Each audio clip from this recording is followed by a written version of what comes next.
वही जो भी हो रहा है इसे ही कहते हैं प्योर डिक्टेटरशिप। आज आपने देख लिया होगा कि एक डिक्टेटर कैसे रूल करता है। इंडिया में जो अभी चल रहा है, आपको लगता है कि ये लोकतंत्र है? तो लोकतंत्र ऐसा बिल्कुल भी नहीं चलता है। लोकतंत्र में बात सुनी जाती है। अरे भाई, अगर आप किसी भी देश के नेता हैं, लोगों ने आपको चुना है, लोगों के वोट से आप वहाँ पर पहुँचे हैं, तो यार उस देश में ना अगर एक व्यक्ति को भी प्रॉब्लम हो रही है ना किसी चीज़ से, आपको उससे जाकर बात करनी चाहिए, उसकी बात सुननी चाहिए। आपके लिए वो एक व्यक्ति भी महत्वपूर्ण होना चाहिए कि अगर मेरे अंडर कोई देश चल रहा है तो मेरे राज्य में उस व्यक्ति को क्या प्रॉब्लम हो गई, ये आपका काम होना चाहिए। आपको जाकर पूछना चाहिए कि क्या प्रॉब्लम है, आप मुझे बताएं। ठीक है, मैं उस चीज़ को सॉल्यूशन तुरंत नहीं कर पाऊंगा, बहुत सारे काम होते हैं एक देश के पीएम को, मैं मान सकता हूँ, क्योंकि सारे डिपार्टमेंट्स देखने होते हैं, ठीक है। लेकिन यार आप बात भी नहीं कर रहे हो तो ये लोकतंत्र की पहचान नहीं है। ये लोकतंत्र की पहचान कभी भी नहीं हो सकती है। ये होती है एक डिक्टेटरशिप, तानाशाही, तानाशाही जो तंत्र होता है ना, उसकी पहचान होती है, ठीक है। लोकतंत्र में अगर कोई व्यक्ति कोई सवाल उठा रहा है, कुछ कहने की कोशिश कर रहा है आपको, तो आपको उससे बात करना चाहिए, पूछना चाहिए कि क्या प्रॉब्लम है, ठीक है मुझे बताओ, मैं उसको सॉल्व करने की एटलीस्ट कोशिश तो करूँगा। बट यहाँ तो कुछ अलग ही नेक्स्ट लेवल का चल रहा है। पता नहीं, ऐसा इंडिया हमको ही देखना था, इस तरह का भारत जहाँ पर फ़ोटो सेशन को ज़्यादा इम्पोर्टेंट माना जाता है। मतलब हमले के पीछे आप यूँ करके फ़ोटो खिंचाते हो, मतलब कुछ लोग अगर मर गए हैं तो वहाँ पर फ़ोटो सेशन चलता है भाई, लिटरली फ़ोटो सेशन चलता है। मतलब क्या क्या नहीं देखना पड़ेगा भाई, और इस गवर्नमेंट में मुझे समझ नहीं आता है। बेचारे बच्चे जिनका सिर्फ एक ही होता है कि अच्छा करियर हो जाए, पेपर सही से कर लिया जाए, हम पेपर दें, अच्छे अच्छे पोजीशन पर पहुँचे, उसमें भी बहुत कंपटीशन होता है। ये नहीं होता है कि जितने बच्चे पेपर देते हैं सबका भविष्य तय होता है, ऐसा बिल्कुल भी नहीं होता है। सीटें बहुत कम है भारत में, कंपटीशन बहुत ज़्यादा है। आपको इस पर ध्यान देना था कि हम हर इंश्योर कर पाएँ कि हर बच्चे को पढ़ाई के बाद कहीं ना कहीं हम जॉब दिला सकें, उनकी पढ़ाई वेस्ट ना हो, आपको इस ओर ध्यान देना चाहिए। लेकिन एक तानाशाही तंत्र में ऐसा ही होता है कि इस पर ध्यान देने के बजाय तानाशाह का पूरा ध्यान इस पर होता है कि कैसे मैं अपने आप को और मजबूत करूं, मैं अपने आप को और कैसे सुरक्षित करूं, मैं अपनी फैसिलिटी और कैसे बढ़ाऊं, कैसे लोगों से मिलूं ही ना, कैसे सिर्फ विदेश यात्राएं करते रहूं, और जब चुनाव का समय हो तभी मैं बड़े बड़े भाषण देने के लिए भारत देश में कदम रखूं, ठीक है। तो ऐसे व्यक्ति का पीएम बनना कहीं ना कहीं देश को नुकसान ही पहुंचाता है। यार देश का पीएम एक ऐसा व्यक्ति होना चाहिए जो साल के 12 महीनों में देश के गांवों में अपना जीवन बिताए, ठीक है। इतनी सुविधा की ज़रूरत होनी नहीं चाहिए मेरे अकॉर्डिंग, क्योंकि इतनी सुविधा लेकर वो क्या कर रहा है, अगर कुछ काम कर नहीं रहा है तो इतनी सुविधा की ज़रूरत है नहीं देश के पीएम को। सिंसियरली देश के पीएम को ऐसा होना चाहिए कि जब देश का कोई व्यक्ति या किसी राज्य से किसी तरह की शिकायत सुनने को मिले ना, तुरंत उस राज्य में जाए, उसके पास हेलीकॉप्टर होता है, सब कुछ होता है। ये सब किस लिए दिया गया है भाई? ताकि कोई भी प्रॉब्लम हो तो आप उस जगह पर तुरंत पहुंच पाए। अगर लोगों को कुछ प्रॉब्लम हो, यार लोगों की वैल्यू नहीं है भारत देश में। अब लोगों को कीड़ा मकोड़ा समझा जाता है, लिटरली मुझे कहना पड़ेगा, लोगों को कीड़ा मकोड़ा समझा जाता है, क्योंकि लाखों लोग, सैकड़ों लोग मर जाते हैं, कोई परवाह करने वाला होता नहीं है, कोई देखने वाला नहीं होता है। यार देश के नेता की जिम्मेदारी है ये सब। आपको क्यों बिठाया गया है उस पोजीशन में? एक तो भारत देश में लोग इतने अनपढ़ लोग हैं ना कि लोग समझते नहीं है कि हम नेता का चुनाव ही क्यों करते हैं, ये लोगों को नहीं पता होता है। सब नेता को देखकर ऐसे सर झुकाते हैं जैसे पता नहीं वो कहाँ का साक्षात भगवान उनके सामने आ गया है। यार इसलिए पहले इंडियन कॉन्स्टिट्यूशन पढ़ो। इंडियन कॉन्स्टिट्यूशन जो लाया गया है ना, जिसके लिए आप 26 जनवरी मनाते हो, 26 जनवरी क्यों मनाते हो उसके बारे में पूरा विस्तार से पढ़ो, डिटेल से पढ़ो, अच्छे से बैठ कर पढ़ो, दिन रात पढ़ो, घोट कर पी जाओ उसको, तब जाकर समझ में आएगा कि क्यों हम 26 जनवरी मनाते हैं और कैसे भारत में असली पावर जनता के हाथ में होती है। जनता जो चाहे वो अपने नेता से करवा सकती है, ठीक है।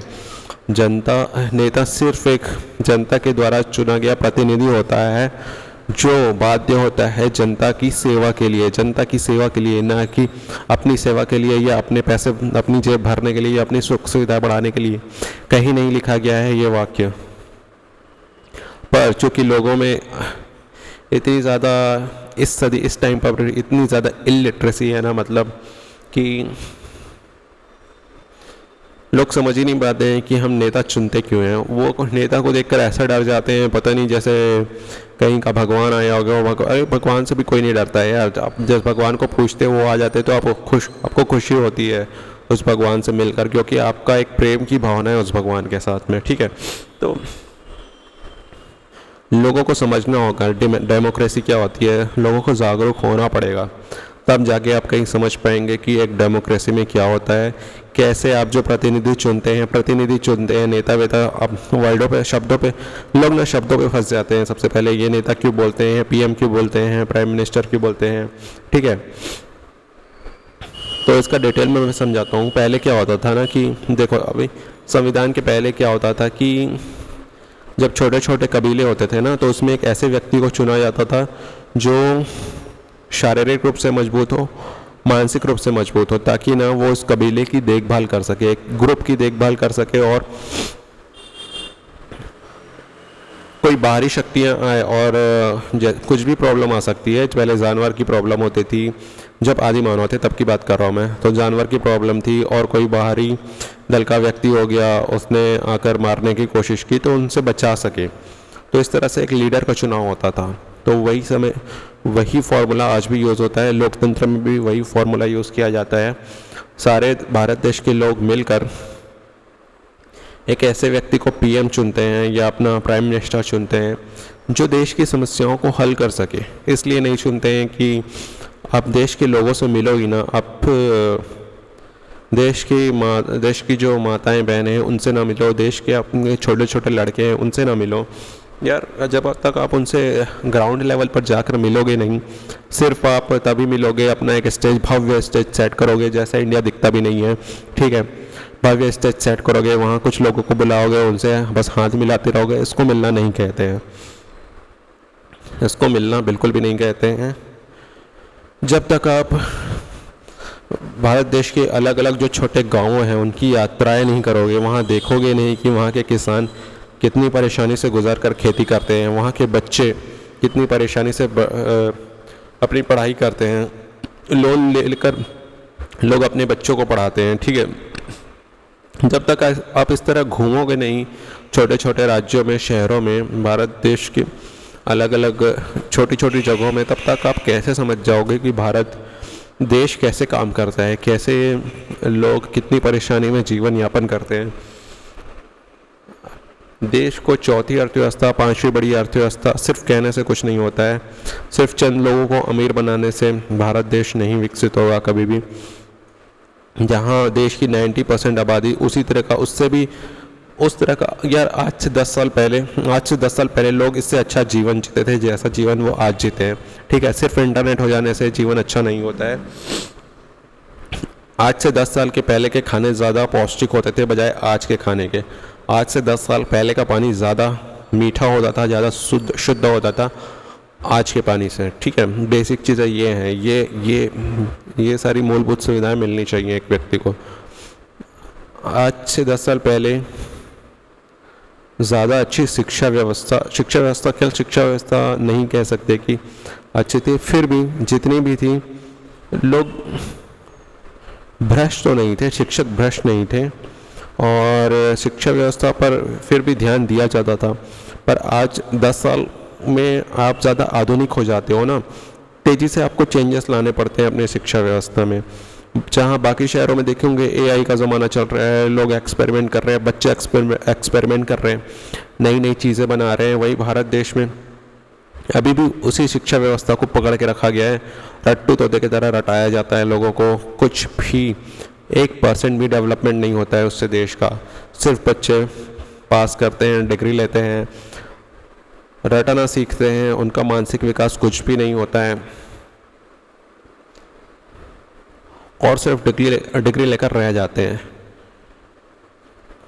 तो कौन सी चीज़ पर आप ध्यान दे रहे हो और कौन सी चीज़ पर किन बातों को लेकर आप विकसित भारत बना रहे हो, मुझे समझ नहीं आता। सिर्फ नई नई ट्रेनें लाने से वो भी उनका भी कुछ खास नहीं है यार, बहुत ही बेकार हाल में है।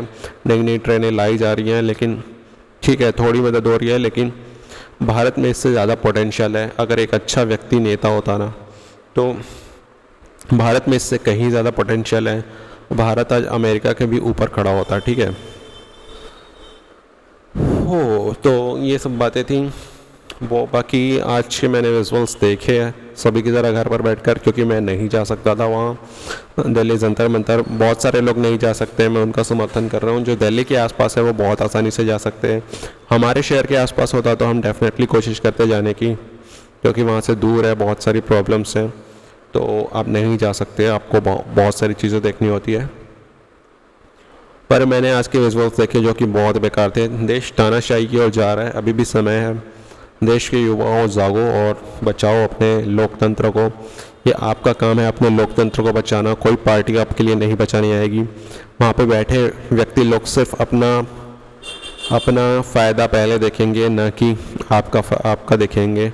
अगर आप सोचते हो अपने आसपास के लोगों के बारे में, तो लोकतंत्र को बचाना आपका काम है। अपने आसपास के करीब के लोगों की देखभाल करना आपका काम है। आप यंग हो, ये सब कर सकते हो।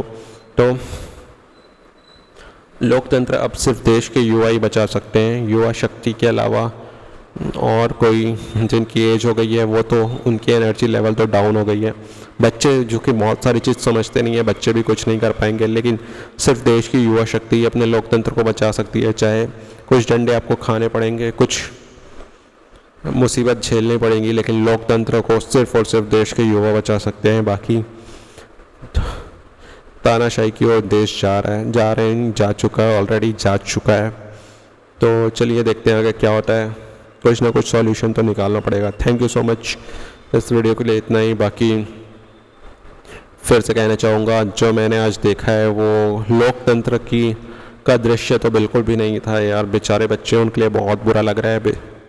उन्होंने फालतू में लाठियाँ खाई। एक तो बेचारे दूर दूर से ट्रैवल करके गए हैं, ऊपर से पीसफुल प्रोटेस्ट में गए हैं यार, और उनके पास कुछ है भी नहीं कि चलो वो मारेंगे, हिंसा करेंगे। समझ में आता है जिनके पास कुछ नहीं है उन पर लाठियाँ बरसा रही है यार। दिल्ली पुलिस को शर्म नहीं आती है? डूब के मर जाना चाहिए ऐसे लोगों को। Thank you so much.